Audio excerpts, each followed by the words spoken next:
Hello friends, welcome back to dream UK. सबसे पहले तो उन सभी को कॉन्ग्रेचुलेशंस जिनका ऑलरेडी वीज़ा आ गया है। I am very happy for you guys. But अभी भी काफ़ी सारे लोग हैं जिनकी वीज़ा एप्लीकेशन प्रोसेस शुरू नहीं हुई है।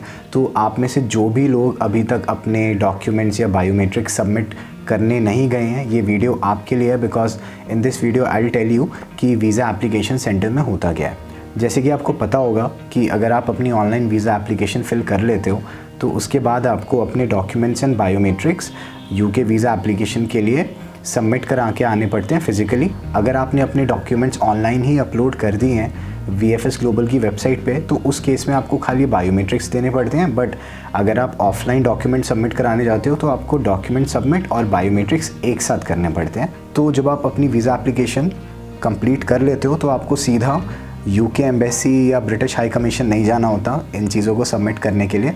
आपको वीज़ा एप्लीकेशन सेंटर में जाना होता है, जो कि VFS ग्लोबल करके एक ऑर्गेनाइजेशन हैंडल करती है। VFS ग्लोबल खाली यूके की ही एप्लीकेशंस नहीं हैंडल करती, वहाँ पे US जाने वाले, कनाडा जाने वाले, ऑस्ट्रेलिया जाने वाले और भी बहुत कंट्रीज़ में जाने वाले स्टूडेंट्स अपनी वीज़ा एप्लीकेशन देने जाते हैं। तो आपकी ऑनलाइन एप्लीकेशन के बाद आपको भी VFS ग्लोबल जाना पड़ेगा एंड अपनी सारी इन्फॉर्मेशन उनको सबमिट करानी पड़ेगी। एंड फिर वो लोग आपकी एप्लीकेशन को आगे भेजेंगे ताकि आपका प्रोफाइल एवेल्युएट हो पाए एंड आपको वीज़ा मिल पाए। तो VFS ग्लोबल में जाने से पहले आपको कुछ चीज़ों का ध्यान रखना है और वही चीज़ें मैं इस वीडियो में कवर करूँगा। तो सबसे पहले तो जब आप अपना एप्लीकेशन फॉर्म कर लेते हो फिर ऑनलाइन, तो उसके बाद आपको VFS ग्लोबल की अपॉइंटमेंट लेनी पड़ती है। ये जो अपॉइंटमेंट होती है आपको ऑनलाइन वीज़ा एप्लीकेशन के 120 कैलेंडर डेज़ के अंदर अंदर करनी पड़ती है। अगर आप इससे डिले करते हो तो आपकी जो एप्लीकेशन है वो कैंसिल हो जाएगी। उसके बाद जब आप अपने सारे डॉक्यूमेंट्स और बायोमेट्रिक्स वहाँ पे सबमिट कर देते हो तो आपको विदिन 15 वर्किंग डेज़ अपना वीज़ा पे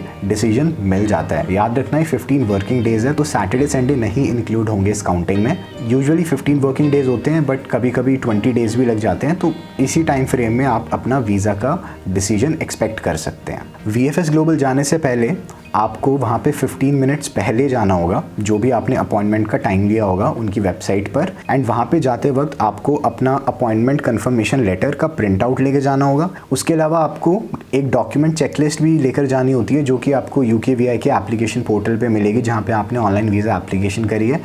उस चेकलिस्ट को आप जब वहाँ पे लेके जाते हो तो VFS ग्लोबल का स्टाफ जो होता है वो आपके डॉक्यूमेंट्स के सामने टिक करता है जो भी आपने सबमिट करे हैं एंड बाद में साइन करता है। तो अपॉइंटमेंट लेटर लेके जाने एंड देन आपको अपनी डॉक्यूमेंट चेकलिस्ट भी अपने साथ लेके जानी है VFS ग्लोबल जाते टाइम। एक बार आप VFS ग्लोबल पहुँचते हो तो आपको 15 मिनट्स पहले वहाँ पे जाना होगा। जैसे मैंने आपको बताया, जब आपका टाइम आएगा तो आपकी वहाँ पे एंट्री होगी। वहाँ पे सबसे पहले सिक्योरिटी चेक होता है, जहाँ पे आपका अपॉइंटमेंट कंफर्मेशन लेटर वो देखेंगे एंड फिर आपको अंदर जाने देंगे। फिर उसके बाद नेक्स्ट स्टेप होता है, वहाँ पे एक रिसेप्शन एरिया होता है। रिसेप्शन एरिया पे आपको जाके बताना होता है कि आप यहाँ पे किस पर्पस के लिए आए हो। तो जैसे कि अगर आप स्टूडेंट वीज़ा एप्लीकेशन की डिटेल्स को सबमिट कराने आए तो आपको वही चीज़ उनको बतानी होगी एंड फिर वो आपको एक स्लिप प्रिंट करके देंगे, जो कि आपको नेक्स्ट एरिया में लेके जानी है, जहाँ पे आपकी सारी डॉक्यूमेंट सबमिशन और बायोमेट्रिक्स होगा। तो अगर आपने अपने डॉक्यूमेंट सबमिट ऑनलाइन कराए हैं, उस केस में भी आप अपने सारे ओरिजिनल डॉक्यूमेंट्स VFS ग्लोबल लेके जाना। इन केस कोई भी दिक्कत हो तो आप उस टाइम उनको दोबारा से सबमिट करा सकते हो। बट अगर आपने ऑनलाइन सबमिट नहीं कराए हैं तो आपको डॉक्यूमेंट स्कैनिंग के चार्जेस पे करने पड़ेंगे, जो कि होते हैं 1000 रुपीज़। उन 1000 रुपीज़ में वो आपके डॉक्यूमेंट्स अरेंज करते हैं एंड उनको अपनी मशीन में स्कैन करते हैं। स्कैनिंग के टाइम आपको एक चीज़ का ध्यान रखना है कि जो आपके डॉक्यूमेंट्स होंगे वो A4 साइज़ में होने चाहिए।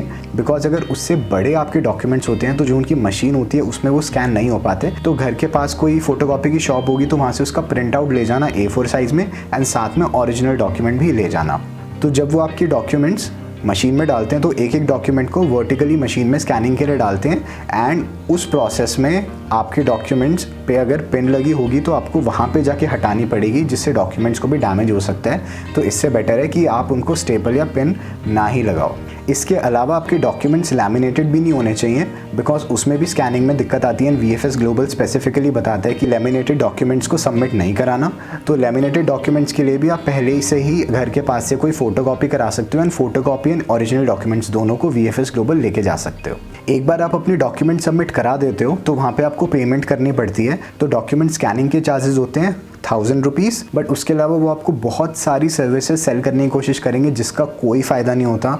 आपको वो बोलेंगे SMS सर्विस ले लो, कोई पैकेज ले लो, उसका कोई यूज़ नहीं है। SMS सर्विस की भी कोई ज़रूरत नहीं है, बिकॉज आपने जो ईमेल एड्रेस दिया है वहाँ पे फ्री में नोटिफिकेशंस आपको एनीवे आने वाली हैं। बस फ़र्क ये होगा SMS का चार्ज पे करोगे तो वो सेम इन्फॉर्मेशन आपको फ़ोन पर भी आएगी। So it's a waste of money. मेरे भी पैसे वेस्ट हो गए थे, पता नहीं मैंने क्यों ही ले ली थी वो सर्विस, उसका कोई फ़ायदा नहीं हुआ।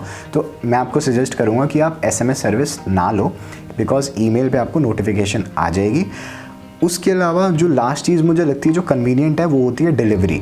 तो VFS ग्लोबल को अगर आप 650 चार्ज पे करो तो वो आपका जो वीज़ा होगा जब वो प्रोसेस होकर आएगा तो आपके घर पे डिलीवर कर देंगे, जो कि मैं मानता हूँ कि कोविड के टाइम में अगर आप ज़्यादा ट्रैवल नहीं करना चाहते तो आप ये चीज़ अवेल कर सकते हैं एंड अपने घर में अपना पासपोर्ट डिलीवर करवा सकते हैं VFS ग्लोबल को 650 रुपीज़ पे करके। जब आप ये सब कर देते हो तो आजकल VFS ग्लोबल आपको एक कॉम्प्लीमेंट्री सिम कार्ड भी दे रहा है, जो कि UK में आप जाके अपने फ़ोन में डाल सकते हो एंड फ्री में उसको 1 महीने के लिए यूज़ कर सकते हो, which I feel is very nice, because आपको एकदम जाके सिम परचेज़ नहीं करना पड़ेगा। आपके पास ऑलरेडी एक सिम होगा जो आप सीधा आप अपने फ़ोन में डाल के उसको यूज़ करना स्टार्ट कर सकते हो।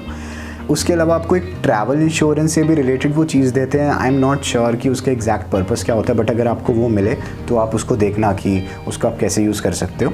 ये सब होने के बाद अब नेक्स्ट स्टेप आता है बायोमेट्रिक्स को सबमिट करना। बायोमेट्रिक्स में कुछ नहीं होता, आपको अपने फिंगरप्रिंट्स देने होते हैं, अपनी फ़ोटो क्लिक करानी होती है एंड फिर आपको एक अपनी वीडियो बनवानी पड़ती है जिसमें कुछ बोलना नहीं होता। बस अपना जो एप्लीकेशन नंबर होता है एक बड़े से पेज पे लिखा होता है, उसको ऐसे पकड़ना होता है और एक कैमरे के सामने खड़ा होना होता है जिसमें वो आपकी वीडियो रिकॉर्ड करते हैं। इतना ही बायोमेट्रिक्स की प्रोसेस में होता है। इसके अलावा आपका एक सिग्नेचर भी ले सकते हैं, दैट्स इट। बायोमेट्रिक्स के लिए आपको कुछ टाइम वेट करना पड़ सकता है, बिकॉज जहाँ पे आप डॉक्यूमेंट सबमिट कराते हो वो सेक्शन अलग होता है। उसके बाद एक अलग रूम होता है जहाँ आपको बायोमेट्रिक्स देने पड़ते हैं। वहाँ पे थोड़ी लाइन हो सकती है लोगों की जो आपसे पहले पहुँचे हुए हैं, तो आपको उनसे पहले थोड़ा वेट करना पड़ेगा जब तक आपकी टर्न नहीं आती। एक बार आपके बायोमेट्रिक्स हो जाते हैं उसके बाद आप वीज़ा एप्लीकेशन सेंटर से बाहर जा सकते हो एंड घर वापस जा सकते हो। आपकी प्रोसेस वहाँ पे ख़त्म हो जाती है। उसके बाद आपको 15 वर्किंग डेज़ का वेट करना पड़ता है। उसके बीच में VFS ग्लोबल आपकी एक फ़ाइल प्रिपेयर करके UK VI को भेजता है। यूजुअली 1 या 2 दिन के अंदर अंदर वो आपकी फ़ाइल को UK VI में भेजेगा एंड उसके बाद विद इन 15 वर्किंग डेज़ जब से आपने बायोमेट्रिक सबमिट कराए हैं उसके अंदर अंदर आपका वीज़ा का डिसीजन आ जाना चाहिए। तो कंप्लीट प्रोसेस ये है, काफ़ी ही सिंपल है। बस वहाँ पे जाके आपको चीज़ें सबमिट करानी है।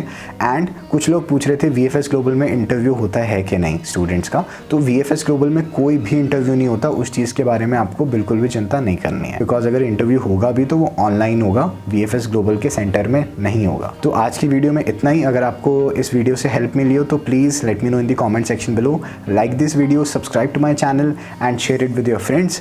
That's all for today. See you guys soon. Bye.